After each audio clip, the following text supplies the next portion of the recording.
हर मुसीबत मुझ पर ही आती है। कब तक ठीक हो जाएगा ये? जल्दी ठीक हो जाएगा हुजूर। शाबाश, चलो जल्दी करो। आलिशार साहब हमारा इंतजार कर रहे हैं। आलिशार वो इंसान है जो हमारी दोस्ती के लायक नहीं, लेकिन आपने क्या किया?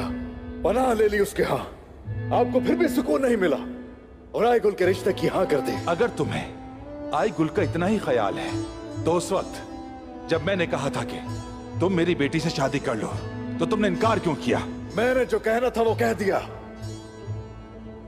याद रखिए, आय गुल की शादी आलिशार से मैं नहीं होने दूंगा।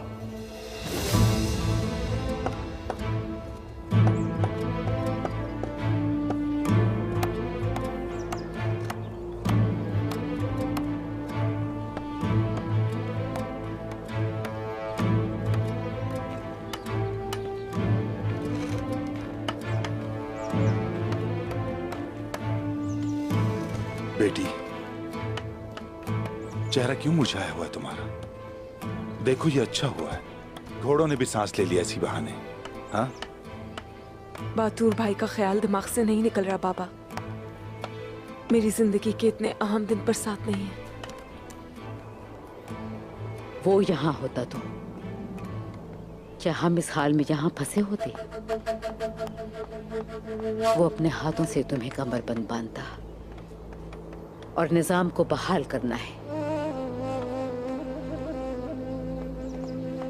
मैंने अपने शेर जैसे बेटे को तने तनहा दफन कर दिया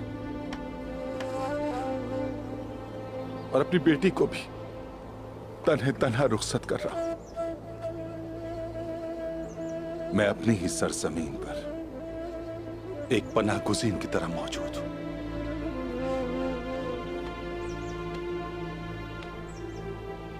यकीनन ये अंधेरा हमेशा नहीं रहेगा और कौन दोस्त और कौन दुश्मन है हमें सब पता चल जाएगा दुंदार साहब, हमें पता चल जाएगा।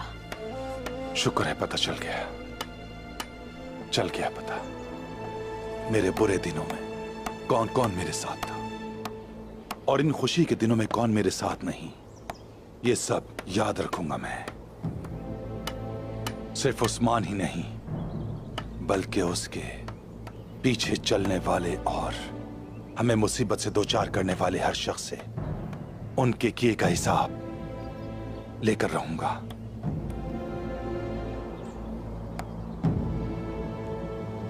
लेकिन अभी अपने गुलाब जैसे चेहरे को मत मुरझाओ बेटी। हंसती हुई अच्छी लगती हो तुम। मैं तुम्हें हमेशा मुस्कुराते हुए देखना चाहता हूं मेरी बेटी। मुस्कुराओ ताकि ये दुखी दुंदार जो तुम्हारी शादी करने जा रहा है उसका कुछ दरमा हो जाए।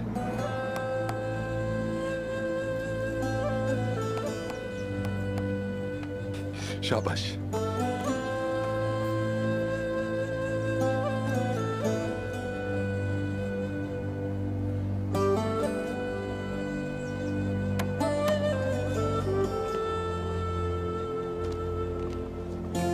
आ जाओ।